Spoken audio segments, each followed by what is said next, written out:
اپنے ڈر اور خوف نکال دیجئے کہ نام آ جائے گا۔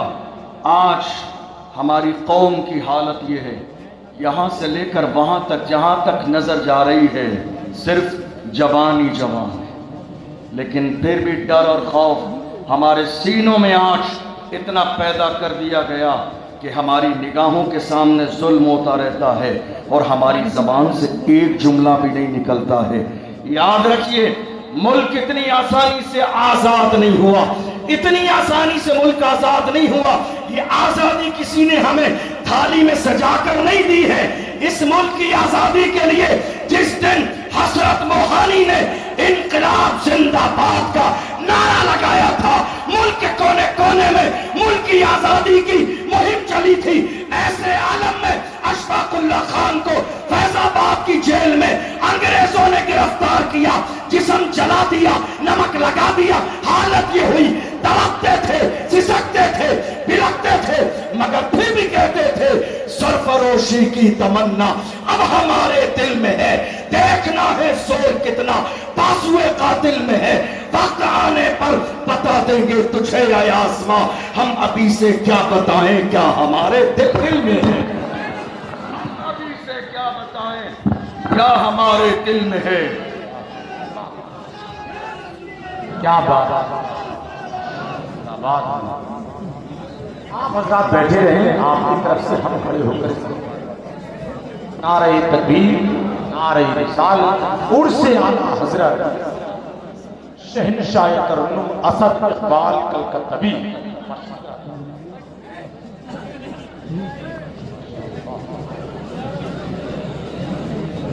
اسد بھائی تشریف لا چکے ہیں۔ تھوڑی سی دیر کے بعد دل کھول کر آپ نے ان کو سماعت کرنا ہے اور ان کے بارے میں سب کچھ جانتے ہیں کہ کتنے مقبول اور کتنے بہترین کلام پڑھتے ہیں۔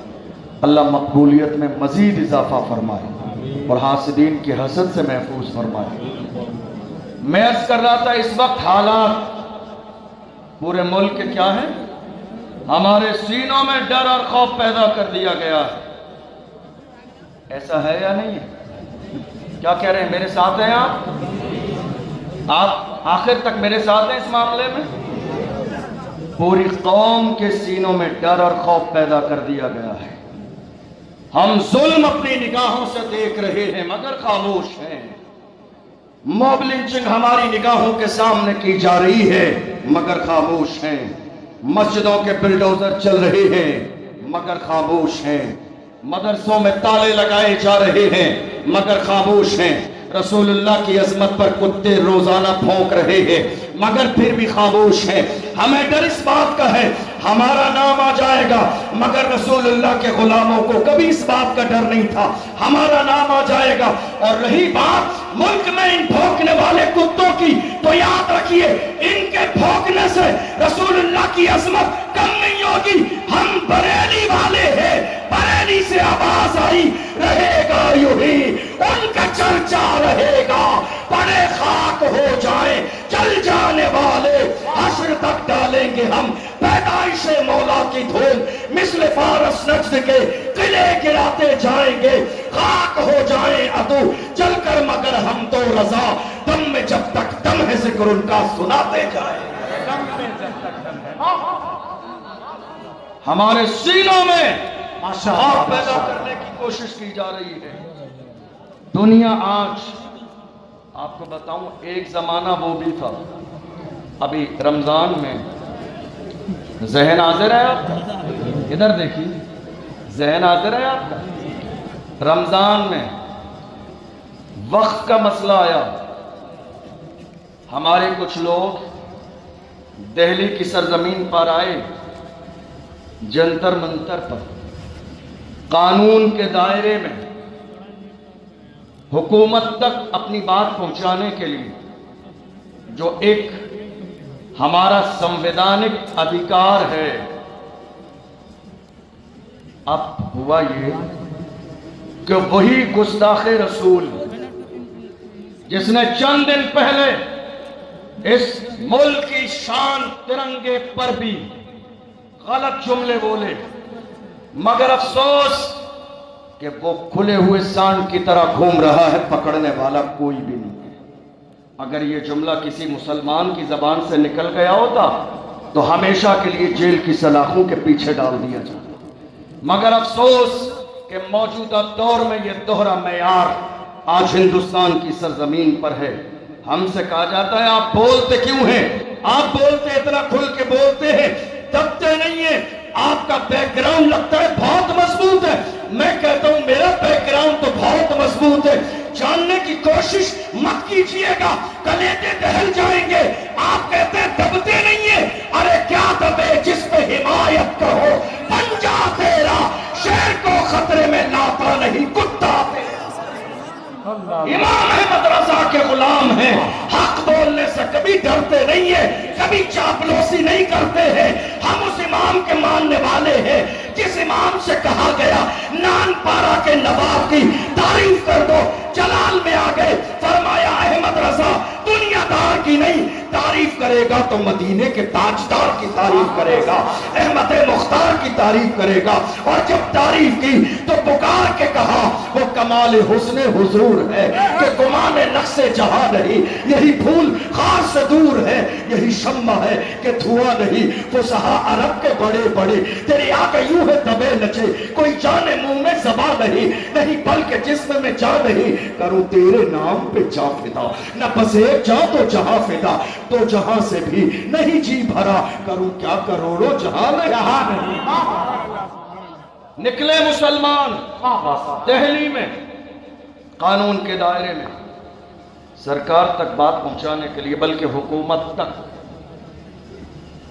حکومت تک میرے اعلیٰ حضرت نے جو مزاج دیا کہ سرکار تو ایک ہی ہے اور وہ مدینے کی سرکار ہے۔ جی ماشاءاللہ، سرکار تو ایک ہی ہے، وہ مدینے کی سرکار ہے۔ تو جب نکلے مسلمان تو وہی شخص، آپ نے سوشل میڈیا پہ دیکھا بھی ہوگا، وہی شخص پھر میدان میں آیا اور اس نے کہا اگر مجھے ڈھیل دے دی جائے یا چھوڑ دیا جائے تو صرف ہندوستان ہی سے نہیں بلکہ پوری دنیا سے میں اسلام کو مٹا دوں گا۔ کیا کہا؟ صرف ہندوستان ہی سے نہیں پوری دنیا سے اسلام مٹا دوں گا۔ اب یہ جملے ذہن میں رکھیے گا، ذرا پیچھے جائیے۔ جب بدر کا مارکہ ہونے والا تھا تو ابو جہل نے کیا کیا؟ اونٹ لیے، بدر جانے سے پہلے 1000 پہلوان لیے، 313 کے مقابلے میں اونٹ لیے ذبح کرنے کے لیے، ناچنے والی عورتیں لی، شراب کے مٹکے لیے، پڑھیے سیرت ضیاء النبی علامہ پیر کرم شاہ اظہری کی، یہ سارا سامان لیا۔ لوگوں نے کہا اتنا سامان کیوں؟ 313 تو ابھی ختم ہو جائیں گے۔ کہا جب 313 کو پیروں کے نیچے مسل دیا جائے گا پھر یہ اونٹ ذبح کیے جائیں گے، شرابیں پی جائیں گی، عورتیں مجرے کے لیے لے جائی جا رہی ہیں، جشن منایا جائے گا۔ مگر اللہ کی عزت کی قسم کھا کے کہتا ہوں دیکھ لیجئے، چہرہ بدل گیا، نام بدل گیا، زمانہ بدل گیا، مگر فکر آج بھی دشمنوں کی وہی ہے، انداز وہی ہے، چہرہ بدلا ہے، نام بدلا ہے، ہجری بدلی ہے، سن بدلا ہے، سب کچھ بدل گیا ہے، فکر وہی ہے، پلان وہی ہے۔ میں دہلی کی سرزمین پر جب یہ حادثہ ہوا، وہ ظالم نے کہا تھا جو رسول اللہ کی عظمت پر ہر زمانے میں بھونکتا ہے، اس نے کہا تھا مجھے اجازت مل جائے میں اسلام کو پوری دنیا سے مٹا دوں گا۔ میں نے ہنس کے کہا تھا، میں نے کہا ظالم اپنے باپ ابو جہل کی تاریخ پہلے اٹھا کے تجھے پتا چل جائے گا یہ خواب تنہا تیرا نہیں ہے، یہی خواب تیرے باپ ابو جہل نے بھی دیکھا تھا، اسلام کو مٹا دوں گا۔ مگر حال یہ ہے اسلام کی فطرت میں قدرت نے لچک دی ہے، تم جتنا تباہ ہوگے اتنا ہی وہ ابھرے گا۔ فانوس بن کے جس کی حفاظت ہوا کرے وہ شمع کیا بجھے جسے روشن خدا کرے۔ کوشش جاری ہے، اس زمانے سے لے کر آج تک کوششیں جاری ہیں، اور یہ کوششیں ختم ہونے والی نہیں ہیں، کوششیں رہیں گی، مگر اسلام ہمیشہ باقی رہنے والا مذہب ہے۔ اور کچھ لوگوں کو آج اس ہندوستان میں ہمارے وجود سے بڑی نفرت، ہماری ذات سے نفرت، ہماری بات سے نفرت، ہماری زبان سے نفرت، حتیٰ کہ ہم جو شربت روح افزا پیتے ہیں اس سے بھی نفرت، جی ہماری ذات سے نفرت، ہماری بات سے نفرت، ہماری زبان سے نفرت، ہمارے پروڈکٹ سے نفرت۔ مگر میں ایسے لوگوں کو مسکرا کے کہتا ہوں تمہیں اندازہ ہی نہیں ہے ہمارے وجود کی حیثیت کیا ہے۔ ارے ہم ہیں تو دنیا ہے، ہم ہیں تو دنیا ہے۔ جس دن ہم نہیں ہوں گے یہ دنیا نہیں ہوگی، اسی دن قیامت آ جائے۔ ہم ہیں تو دنیا ہے، کلمہ پڑھنے والے باقی ہیں تو دنیا ہے۔ جس دن ہم نہیں ہوں گے یہ دنیا نہیں ہوگی۔ آج قوم کے جوان کہہ رہے حضرت کیا کریں، ہر جگہ بات ہماری ہو رہی ہے، سوشل میڈیا پر بات ہماری ہے، پرنٹ میڈیا پر بات ہماری ہے، الیکٹرونک میڈیا پر بات ہماری ہے، ڈیبیٹس ہو رہی ہے۔ موضوع کیا ہے؟ نماز۔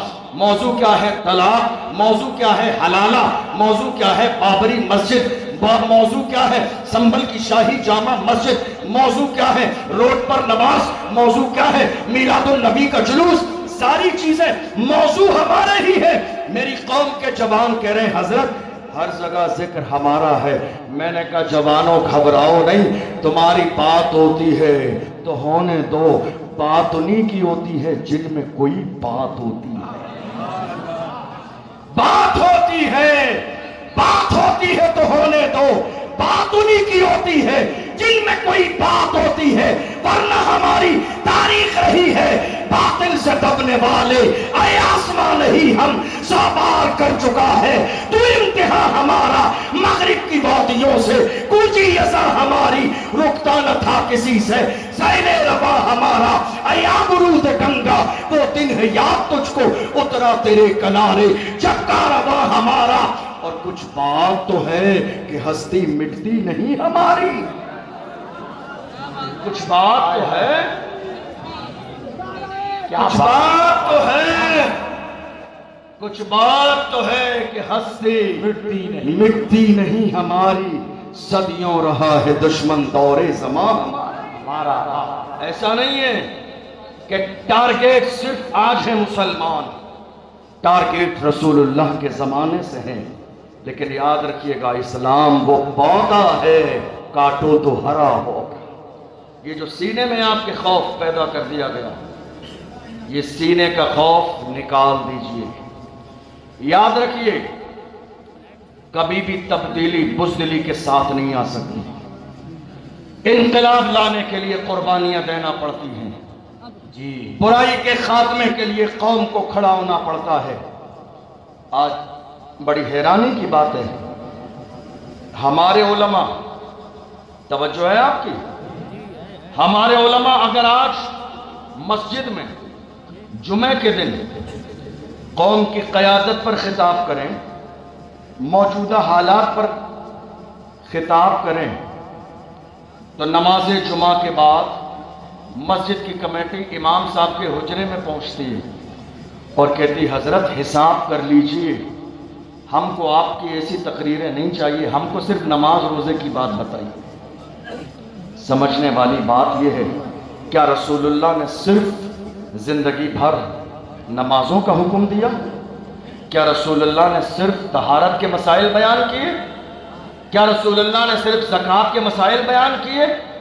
میرے نبی نے مسائل بھی بیان کیے، ضرورت پڑی تو رسول اللہ بدر میں بھی پہنچے، ضرورت پڑی ہے تو میرے آقا نے دشمنوں کے مقابلے میں صحابہ کی صفیں بھی لگوائی ہے، درست کیا ہے، ضرورت پڑی ہے تو میرے آقا صلی اللہ علیہ وسلم نے قوم کی قیادت کا مزاج حضرت ابو عبیدہ بن جرہ کے اندر پیدا بھی کیا ہے۔ اسلام صرف نماز روزے کا نام نہیں ہے جو آج ہماری قوم نے سمجھ لیا۔ مسجد کی کمیٹی نے آ کے کہا حضرت حساب کر لیجئے، ہمیں ایسا امام نہیں چاہیے جو سیاست کی بات کرے، جو الیکشن کی بات کرے، جو حالات کی بات کرے، ہمیں مسجد میں ایسا امام چاہیے جو صرف نماز روزے کی بات کرے۔ حضرات بڑی حیرانی کی بات ہے، یہ مسجد قوم کا مرکز ہے، اگر یہاں سے قوم کی قیادت نہ کی جائے گی تو کیا کیا جائے گا؟ کیا بات؟ آپ کیا چاہتے ہیں مسجد کے ممبر سے صدر صاحب کی تعریف ہو؟ کیا چاہتے ہیں آپ مسجد کے ممبر سے خزانچی صاحب کے قصیدے پڑھے جائیں؟ مسجد کے ممبر سے قوم کے بریانی اور دیگوں کے اعلان ہو؟ قرآن خوانی اور تیجے اور چالیسویں کے اعلان مسجدوں سے ہو؟ کیا مسجدیں صرف اسی کام کے لیے ہے؟ نہیں میرے عزیزوں، مسجد نبوی میں بیٹھ کر میرے نبی نے پوری امت کی قیادت فرمائی ہے۔ پوری امت کی قیادت میرے آقا نے مسجد نبوی کی چٹائی سے فرمائی ہے۔ یاد رکھیے، جن لوگوں کو ڈر ہے اس بات کا، کیا کہتے ہیں آپ ایسی تقریر کر رہے ہیں، ہمیں آگے جواب دینا پڑے گا۔ میں تو ایسی کمیٹی والوں سے پورے ملک میں ہاتھ جوڑ کے کہتا ہوں، بزدلو تمہارے بس کا نہیں ہے یہ صدارت کا عہدہ سنبھالنا، یہ تم چھوڑ دو، کسی صلاح الدین ایوبی کے غلام کے حوالے کرتا ہوں۔ یہ عہدہ تمہارے بس کی نہیں ہے کہ تم یہ عہدہ سنبھالو، اور یہ کوئی فرض و واجب بھی نہیں ہے کہ تم جب تک زندہ رہو گے کمیٹی کے صدر تم رہو گے۔ ارے کرسی ہے تمہاری، یہ جنازہ تو نہیں ہے، کچھ کر نہیں سکتے تو اتر کیوں نہیں جاتے؟ کرسی ہے تمہاری، یہ جنازہ تو نہیں ہے، کچھ کر نہیں سکتے تو ادھر کیوں نہیں جاتے؟ یہ عہدہ اس کے حوالے کرو جو صلاح الدین ایوبی کا غلام۔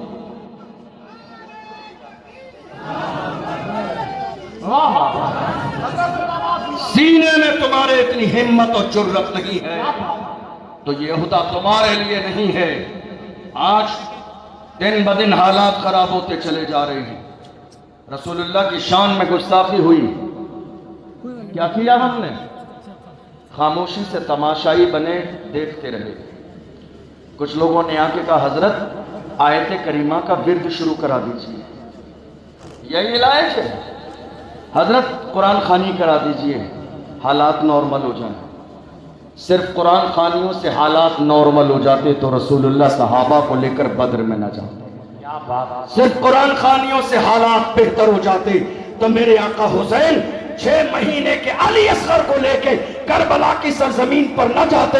میرے آقا حسین نے بتا دیا جب باطل طاقتیں ظلم کرنے پہ ابھر آ جائے تو محمد عربی کے غلام کے لیے لازم ہے کھڑا ہو جائے، اور جتنی طاقت ہو طاقت کے ساتھ کھڑا ہو جائے۔ کھڑا ہونا تمہارا کام ہے، تمہارے قدموں کو ثابت قدمی عطا کرنا یہ میرے پروردگار کا کام ہے۔ یہ مت سوچئے حالات کیسے بدلیں گے، یہ میری ذمہ داری نہیں، میرا حال یہ ہے پورے قد سے جو کھڑا ہوں وہ کرم ہے تیرا، مجھ کو گرنے نہیں دیتا ہے سہارا تیرا۔ مجھے یہ نہیں سوچنا ہے حالات کیسے ہوں گے، مجھے یہ سوچنا ہے کہ میں رسول اللہ کے لیے کھڑا ہو جاؤں جو میری حیثیت ہے۔ اور یاد رکھیے جو لوگ آج رسول اللہ کی ناموس کے لیے کھڑے نہیں ہو پا رہے ہیں، کل اگر قیامت کے دن ان سے سوال پوچھ لیا گیا تو ان کے پاس کوئی جواب نہیں ہوگا۔ ارے ہمارے تو ہاتھ سلامت ہیں، پیر سلامت ہیں، اور ہم کہتے ہیں رسول اللہ کا دامن نہیں چھوڑیں گے، ہم عاشق رسول اللہ کے گردنیں کٹا دیں گے۔ ارے کتابوں میں تو ہم نے عاشق پڑھے تھے، مگر ویل چیئر پہ بیٹھنے والا عاشق ہم نے ماتے کی آنکھوں سے دیکھ بھی لیا۔ ہمارے ہاتھ سلامت ہیں، ہمارے پیر سلامت ہیں، مگر پھر بھی ہماری زبان سے ایک جملہ نہیں نکل رہا ہے مگر ہم نے ویل چیئر پہ بیٹھنے والے اس مرد قلندر کو دیکھا جس نے فیض آباد کے دھرنے میں دسمبر کی سردی میں بابانگ ڈھول کہا تھا، انہیں جانا انہیں مانا، نہ رکھا خیل سے کام، للہ الحمد میں دنیا سے مسلمان گئے۔ جان و دل ہوش و خیرت سب تو مدینے پہنچے، تم نہیں چلتے رضا سارا تو سامان گیا۔ حضور کا عشق ایسا ہو، حضور کی غلامی ایسی ہو، حضور کی دیوانگی ایسی ہو۔ یاد رکھیے یہ جو امت پر حالات آج کی تاریخ میں برے ہیں، آپ جانتے ہیں یہ حالات برے کس بنیاد پر ہیں؟ ہو سکتا ہے کسی کی رائے کچھ اور ہو، جو میں نے سمجھا حالات برے اس لیے ہیں کہ آزادی کے بعد سے لے کر آج تک ان 70-75 سالوں میں ہم نے آج تک ملک کی سیاست میں حصے داری کی بات نہیں کی۔ جی کیا کیا ہم نے؟ ملک آزاد ہوا، ایک پارٹی تھی اس ملک میں، سارے لوگوں نے ایک پارٹی کا دامن تھام لیا، لیکن تھوڑے زمانے کے بعد انہیں احساس ہو گیا کہ تابع داری کچھ اور ہے، حصے داری کچھ اور ہے، اور جو سمجھ گئے انہوں نے اپنی پارٹیاں بنائی۔ تنہا قوم مسلم اس زمانے سے لے کر آج تک اس انتظار میں ہے کہ دنیا ہمیں وفادار کہہ دے، مگر آج بھی وفادار نہیں کہا جاتا، اور 100 سال اور گزار لیجئے وفادار نہیں کہا جائے گا۔ حالت ہماری کیا رہ گئی آج کی تاریخ میں؟ کسی اور کے فلیکس لگا رہے ہیں، کسی کے پرچے دیواروں پہ لگا رہے ہیں، کسی کی ہورڈنگ لگا رہے ہیں، کسی کا اسٹیج لگایا جا رہا ہے، کسی کی دری بچھائی جا رہی ہے۔ کتنی ویڈیو سوشل میڈیا پر موجود ہیں، اسٹیج ہم نے لگایا مگر ہمیں کو نیچے اتار دیا گیا، ہمیں کو دھکا دے دیا گیا، ہمیں ہی ذلیل کر دیا گیا، ہمیں ہی رسوا کر دیا گیا۔ اعلیٰ حضرت کے پیر خانے ماہرہ مطہرہ سے سید العلماء نے فرمایا، کسی کی جے بجے ہم کیوں پکارے، کیا غرض ہم کو، ہمیں کافی ہے سید اپنا نعرہ یا رسول اللہ۔ اللہ نے ہمیں غلامی کے لیے پیدا نہیں کیا ہے، اللہ نے ہمیں قیادت کے لیے پیدا کیا ہے۔ قائد بنو، اپنے مزاج کے اندر، زندگی کے اندر قیادت کا جذبہ پیدا کرو، لیڈرشپ کا جذبہ پیدا کرو۔ اور یہ سوچ رہے ہیں کہ یہ سیاست ناجائز و حرام ہے، یاد رکھیے گا موجودہ دور میں سیاست باعث ثواب ہے، حرام نہیں، ناجائز نہیں ہے۔ موجودہ دور میں سیاست باعث ثواب ہے۔ کیوں؟ چونکہ مسجد کون سی توڑ دی جائے گی، کون سی رہے گی، یہ فیصلہ سیاسی پاور کی بنیاد پر ہوگا۔ کون سا مدرسہ کھلے گا، کس میں تالا لگے گا، یہ فیصلہ سیاسی پاور کی بنیاد پر ہوتا ہے۔ آج ہماری قوم کہاں کھڑی ہوئی ہے، ہماری قوم کہاں بیٹھی ہوئی ہے؟ ہماری قوم ہے، صبح دیکھ لیجئے فجر سے پہلے لوگ چائے کے ہوٹل پہ جا کے بیٹھ جاتے ہیں، نماز فجر سے پہلے۔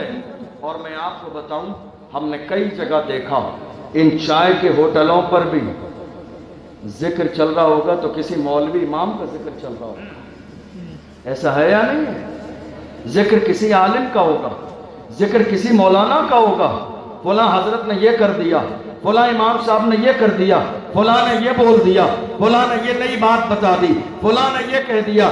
یاد رکھیے گا یہ علماء منبر پر بیٹھ کر اپنے باپ کا فرمان نہیں سناتے ہیں، رسول پاک کا فرمان سناتے ہیں۔ آپ کی ذمہ داری ہے آ کے علماء کے پاس بیٹھیں اور دین سمجھنے کی کوشش کریں۔ ہماری قوم کہاں بیٹھی ہے؟ جس قوم کے لوگوں کو پارلیمنٹ کی کرسی پہ بیٹھنا چاہیے تھا وہ آج چائے کے ہوٹل پر بیٹھے ہوئے ہیں۔ پھر کہتے ہیں پریشانی دور نہیں ہو رہی ہے، ہمارے حالات بہت زیادہ خراب ہیں، کوئی ہماری سننے والا نہیں ہے، کوئی ہمیں دیکھنے والا نہیں ہے۔ میرے عزیزو یاد رکھیے گا، یہ جو ووٹ کا پاور آج کی تاریخ میں آپ کے پاس ہے، شرعی طور پر یہ ایک گواہی ہے۔ اگر یہ گواہی تم نے پیسے لے کر رات کے اندھیرے میں بیچ دی ہے تو کل قیامت کے دن جواب دینا پڑے گا۔ یہ گواہی ہے ووٹ کا پاور کہ آپ کس کو اقتدار دینا چاہتے ہو، کون تمہاری نظر میں بہتر ہے اور کون بہتر نہیں ہے، یہ باضابطہ گواہی ہے۔ ہمارے یہاں ہو کیا رہا ہے، ہم لنگر کھانے کا مزاج رکھتے ہیں۔ جب لنگر کھانے کا ہمارا مزاج ہے تو جب الیکشن آتا ہے نا، کل ووٹ ملنے والے ہیں، تو ایسی صورت میں آخری رات تک ہماری قوم آپس میں یہ طے نہیں کر پاتی ہے کہ قوم مسلم کو ووٹ کس کو دینا ہے، بلکہ ہوتا یہ ہے کہ ہمارے یہاں فیملی میں 10 لوگ ہیں تو 10 لوگ جس طرح لنگر تقسیم ہوتا ہے نا، ویسے ہی ایک ایک ووٹ ہر کسی کو دے دیتے ہیں، کہتے ہیں ہمیں بعد میں قسم کھانا پڑے گی۔ قسم کھانے کے لیے آپ ووٹ دے رہے ہیں، یہ ووٹ قسم کھانے کے لیے نہیں، مسجدوں کے تحفظ کے لیے دیجئے، مدرسوں کے تحفظ کے لیے دیجئے، علماء کے تحفظ کے لیے دیجئے۔ دیکھا نہیں ہے جب سے قوم مسلم کے پاس سیاسی پاور کی کمزوری ہو گئی ہے، اس دن سے لے کر آج تک ہماری قوم کے علماء حق نہیں بول پا رہے ہیں۔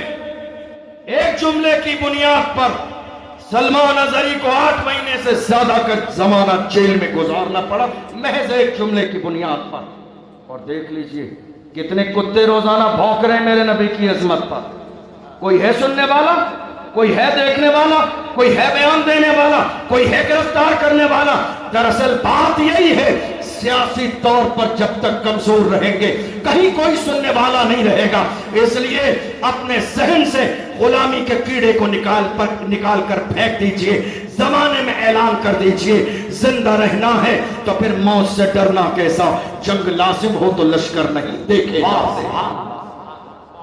اگر چاہتے ہیں کہ آپ کی بات کی ویلیو ہو, آپ کی بات سنی جائے, آپ کی عزت ہو, آپ کا وقار ہو, تو یاد رکھیے گا موجودہ دور میں آپ کو اسلام دشمن طاقتوں کی آنکھوں میں آنکھیں ڈال کے بات کرنا پڑے. بہت اچھا. یہ مت سوچئے, اللہ کا قرآن کہتا ہے اذا جاء اجلهم لا يستأخرون ساعة ولا يستقدمون. اللہ نے موت کا وقت مقرر کر دیا ہے. نہ موت ایک لمحہ پہلے آئے گی, نہ موت ایک لمحہ بعد میں آئے گی. اللہ نے تمہاری موت کا جو وقت مقرر کیا ہے, موت اسی وقت پر آئے گی. ہمیں کمزور کس نے کیا؟ توجہ ہے آپ کی؟ ہمیں کمزور کس نے کیا؟ ہماری قوم کے جوانوں نے. کس نے کیا؟ بول نہیں رہے آپ, بولیے. کمزور ہمیں کس نے کیا؟ بولیے. ہمارے جوانوں نے. جوانوں نے کیسے کیا معلوم ہے؟ دنیا کی ہر قوم کا سب سے قیمتی سرمایہ اس قوم کے جوان ہوتے ہیں. کیا؟ سب سے قیمتی دولت ہر قوم کے پاس اس قوم کے جوان ہوتے ہیں. اور آپ کو معلوم ہے یہ دولت سب سے زیادہ قوم مسلم کے پاس ہے. پابندی لگانے کی کوشش کی جا رہی ہے کہ ہمارے پاس دو ہی ہیں. ارے جناب منع کس نے کیا ہے؟ یہ تو اپنی اپنی قسمت ہے, اللہ کس کو کتنا نواز دے. یہ دولت ہمارے پاس بڑی تعداد میں ہے, مگر افسوس کہ میری قوم کے جوان جب ہدایت کے راستے پر تو قوم زندہ و تابندہ تھی. جس دن سے میری قوم کے جوان ہدایت کے راستے سے قدم ہٹا کر زنا کے راستے پہ چلے گئے, قوم ذلیل ہو گئی. شراب کے راستے پہ چلے گئے, قوم ذلیل ہو گئی. برائی کے راستے پہ چلے گئے, قوم ذلیل ہو گئی. سود کے راستے پہ چلے گئے, قوم ذلیل ہو گئی. سٹے کے راستے پہ چلے گئے, قوم ذلیل ہو گئی. ہمارا حال یہ ہے محرم کے موقع پر بھی ہمارے یہاں لوگ ڈھول باجے اور ڈی جے بجاتے ہیں, جلوس محمدی نکلتا ہے. میری قوم کے لوگ باضابطہ ڈی جے لگا کے ڈانس کرنے لگ جاتے ہیں. جس قوم کے جوانوں کا معیار اتنا تھرڈ کلاس ہو چکا ہو, وہ کہیں ہمارے سر پر عزت کا تاج کیوں نہیں ہے؟ تمہارے سر پر عزت کا تاج کب تھا؟ پوچھو ڈاکٹر اقبال سے تو وہ بتاتے ہیں تمہارے سر پر عزت کا تاج اس زمانے میں تھا جب تمہاری تاریخ یہ تھی ڈر نہ سکتے تھے اگر جنگ میں اڑ جاتے تھے, پاؤں شیروں کے بھی میدان سے اکھڑ جاتے تھے. تجھ سے سرکش ہوا کوئی تو بگڑ جاتے تھے. دین کیا چیز ہے؟ ہم توپ سے لڑ جاتے تھے, شان آنکھوں میں نہ جچتی تھی. جہاں داروں کی کلمہ پڑھتے تھے ہم چھاؤں میں تلواروں کی. ہم جو جیتے تھے تو جنگوں کی مصیبت کے لیے اور مرتے تھے تیرے نام کی عظمت کے لیے.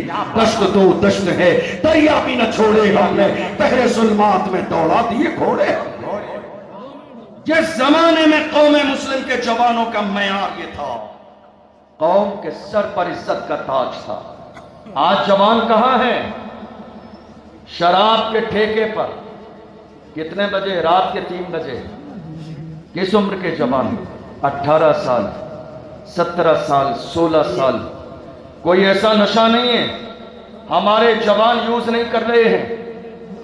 ہیروئن یوز کر رہے ہیں ہمارے جوان, ایم ڈی یوز کر رہے ہیں ہمارے جوان. باضابطہ ڈیزل اور پیٹرول کا بھی سستا نشہ ہونے لگا آج کی تاریخ میں. میں منع نہیں کرتا ہوں نشہ کرنے کو, میں تو نشے کے فیور میں ہوں. دل کھول کے نشہ کیجئے, بہت اچھے سے, جتنا نشہ کرنا چاہتے ہیں بڑھیا سے نشہ کیجئے, لیکن یہ لوکل والا نشہ مت کیا کرو جس کو کرنے کے بعد کوئی نالی میں گرتا ہے, کوئی نالے میں گرتا ہے. یہ لوکل والا نشہ مت کیا کرو. تمہیں نشہ کرنا ہے دل کھول کر نشہ کرو, مگر وہ نشہ جو بلال حبشی نے کیا, جو سلمان فارسی نے کیا, جو صہیب رومی نے کیا, جو حضرت عمار بن یاسر نے کیا. حال یہ تھا بلال کو مارا جاتا تھا, گھسیٹا جاتا تھا, پھر بھی پکار کے کہتے تھے تو ہو کہ تو شروع مجھے گالی ہزار دے. یہ وہ نشہ نہیں جسے ترشی اتار دے.